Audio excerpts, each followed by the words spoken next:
आदरणीय संगठन मंत्री जी राजेंद्र शर्मा जी, हमारे प्रदेश सचिव आभास चंदीला जी, लोकसभा अध्यक्ष अमन गोयल जी और सम्मानित सदस्य और आप सब, मेरी मातृशक्ति, मेरी महिलाएं, मेरी बहनें, हमारे नौजवान साथी, बड़े बुजुर्ग, छोटे प्यारे बच्चों, आप सभी का मैं यहाँ पर स्वागत करती हूँ।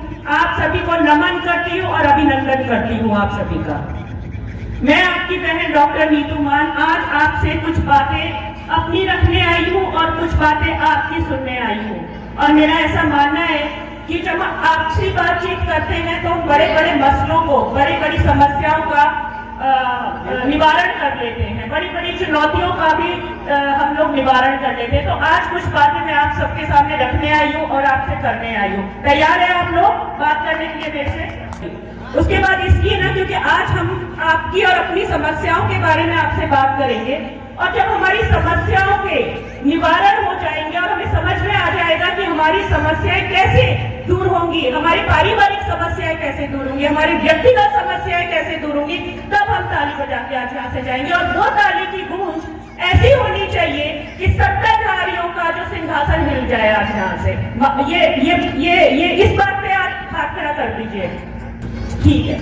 अच्छा, और जिसकी नीयत खराब है ना, उसकी नियति को ठीक करना ये हमारा किरदार है। इस बार अपनी नियति ठीक कर देंगे हम। और लोकतंत्र में ना सबसे बड़ा जो अधिकार है, सबसे बड़ा अधिकार हमारे पास है, आम आदमी के पास है, आपके पास है। और आपके पास वो अधिकार क्या है? आपका वोट। क्योंकि आप ही के सत्ताधारियों को वोट डाल के सिंहासन पे बैठाया था ना, आप ही के वोट से बने। आपके मंत्री कौन सी, आपकी जो यहाँ मंत्री है कौन सी सरकार के हैं? भाजपा के हैं ना? भाजपा के मंत्री है ना हमारे हरियाणा में। और सांसद कौन सी सरकार के हैं? भाजपा के हैं, ठीक है। और विधायक वो भी भाजपा के हैं, और पार्षद भाजपा, और मेयर वो भी भाजपा। तो कभी पूछा नहीं कि इतने सालों से हम तुम्हें वोट देते आ रही है, सड़कें, पानी, हमारे गली गली मोहल्ले, हमारी शिक्षा पे कभी वोट देने से पहले पूछा नहीं किसी ने किसी वोट दे के आना है? कभी पूछा किसी ने कि वोट क्यों मांगने आए हो यहाँ पर? कब से क्या 75 साल आपको वोट देते देते हम थक गए, क्योंकि आपकी नीयत खराब है। इस बार आपको वोट मांगने कोई भाजपा का और कांग्रेस का है तो आपको सबसे पहले ये पूछना है कि आपने जो 10 साल या 75 सालों में आपको हमने वोट किया, उसका हिसाब होगा फिर वोट होगा। पहले हिसाब होगा फिर वोट होगा। जिसके पास हिसाब नहीं उसको वोट नहीं, जो हिसाब नहीं दे पाएगा उसको वोट नहीं देंगे हम। जिसके पास हिसाब है उसके पास वोट है हमारा। आपके पास आप सबको पता है, हमारे बड़े बुजुर्ग बैठे हैं यहाँ पर, कि हमारे हाथ में ना, इस उंगली में जब स्याही लगती है, जब हम वोट देने जाते हैं, उस स्याही की कीमत जानते हैं आप क्या है?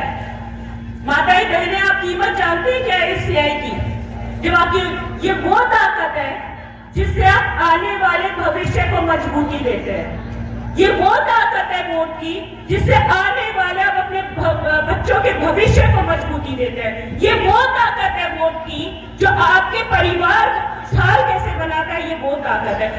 इस उंगली में जो लगी स्याही है, ये वो ताकत है जिससे हम अपनी तरक्की, अपने समाज की खुशहाली, अपने देश की खुशहाली और प्रदेश की खुशहाली का भविष्य लेते थे। ये वो ताकत है वोट की। हमने 75 सालों में अपनी ताकत दिखाई है ना। जिसको चाहा सबको वोट दिया और उसको सिंहासन पे बैठा दिया। लेकिन इस बार हिसाब की बारी है, क्योंकि हिसाब हमें चाहिए होगा। हम आम जनता हैं, हम आम आदमी हैं, लेकिन आम आदमी भी अपने घर का हिसाब अच्छे से जानता है कि नहीं जानता? महिलाएं जानती है ना। महिलाएं वो ताकत है जो अपने घर को चलाना जानती है। महिलाएं वो ताकत है जो अपने परिवार को मजबूती से खड़ा करती है समाज में।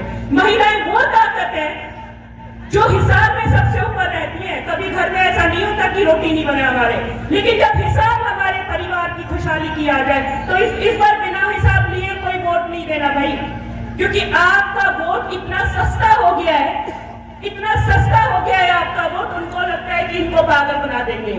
इस बार फिर आएंगे, फिर इनके सामने हाथ जोड़ के मंत्री आएंगे अभी आपके पास, मंत्री संतरी सब मस्त है यहाँ पे। भाजपा के सारे मंत्री संतरी तंत्री सब मस्त पड़े अपने अपने बंगलों में, एसी गाड़ियों में आएंगे, हाथ जोड़ेंगे, माला पहनेंगे। उनको पता है कि सस्ता वोट है आपका, वोट नहीं है। परिवार कांग्रेस ऐसी पार्टी है जो अपना अस्तित्व खो चुकी है और अस्तित्व को ढूंढते ढूंढते ढूंढते उसने अपना रास्ता ही खो दिया। अब वो बीजेपी से मिल गई है। तो जो आदमी का अपना अस्तित्व खत्म हो जाए ना, तो उस आदमी को छोड़ देना चाहिए। क्योंकि आप यहाँ आए, आपने अपना समय निकाला, आपने हमारी बात सुनी, इसके लिए आपका बहुत बहुत धन्यवाद।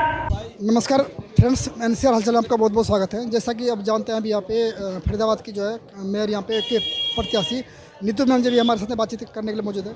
मैम ये बताइए कि इस बार जो है, पहले आपका बहुत बहुत स्वागत है, और इस बार जो है, जो सबसे पहले आप बताइए आपकी जो है यहाँ पे विजन क्या है, किस विजन को लेकर आप चुनाव लड़ रहे हैं? देखिए, विजन तो आपके सामने ही देख लीजिए। ये कैमरे को थोड़ा बैक साइड कर देंगे, आपको विजन बहुत ज़्यादा दिखा देती हूँ। है कि हर एक गली में, हर एक गली के जहाँ पे तक भी आपकी नज़र जा रही है, वह कूड़े के ढेर देख लीजिए आप यहाँ पर। तो विजन ये है कि जो बदहाली यहाँ पर सरकारों ने कर दी है, यहाँ पे स्वच्छ पानी की समस्या है, घरों में पानी की भयंकर समस्या है। यहाँ पे रोडों के आप हाल देख लीजिए, निकासी देख लीजिए। अगर बरसातें हो जाएँ यहाँ पर तो पानी नहीं निकल सकता। कितने ही लोग हमारे भाई रोड एक्सीडेंट का शिकार हो जाते हैं। तो ये सरकार सो रही है और इसकी नीयत नहीं है काम करने की, क्योंकि भाजपा सरकार पिछले 10 साल से सांसद, मंत्री, विधायक, पार्षद, मेयर सब भाजपा के हैं। आपकी अगर थोड़ी भी नियत होती तो आप लोगों को ये खुशहाली दे सकते थे। ये बहुत, इसके लिए आपको कुछ ऐसा नहीं करना। सरकार आपको पैसा देती है। ये सड़क बनाना, आपकी बिजली का, ये शिक्षा पे अधिकार, ये हमारी आम जनता के अधिकारों के लिए सरकार बनाई जाती है। और आप ये देखेंगे, ये बदहाली के लिए यही विजन है मेरा, शिक्षा का विजन है मेरा। मैम, ये दिल्ली की जनता ने इस बार जो केजरीवाल पे भरोसा नहीं किया, जबकि उन्होंने 10 साल उन्होंने बहुत बेखूबी शासन चलाया है। तो यहाँ की जनता को अपने कैसे भरोसा दिलाएंगे आप यहाँ पे? नहीं, आप ये कैसे कह सकते हैं कि दिल्ली की जनता ने केजरीवाल पे भरोसा नहीं जताया? आप एक बात सुनिए, तो वो अपने सीट पे खुद हार चुके हैं। आप सुनिए, वही मैं आपको बता रही हूँ। दिल्ली की जनता ने केजरीवाल जी पे पूरा भरोसा जताया है।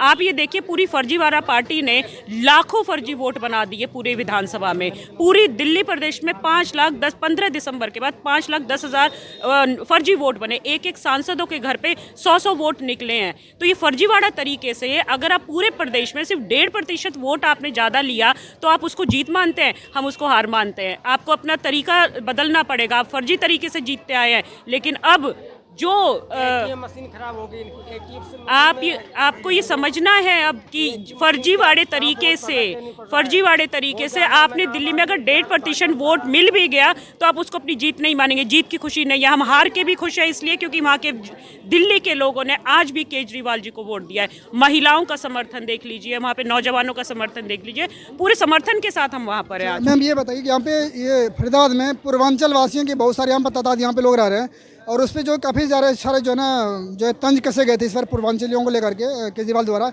उसके वेरिएशन को हमने खत्म कैसे करेंगे? केजरीवाल जी के द्वारा तंज नहीं कसे गए थे। आपकी मीडिया चैनल उसको गलत दिखा रही है।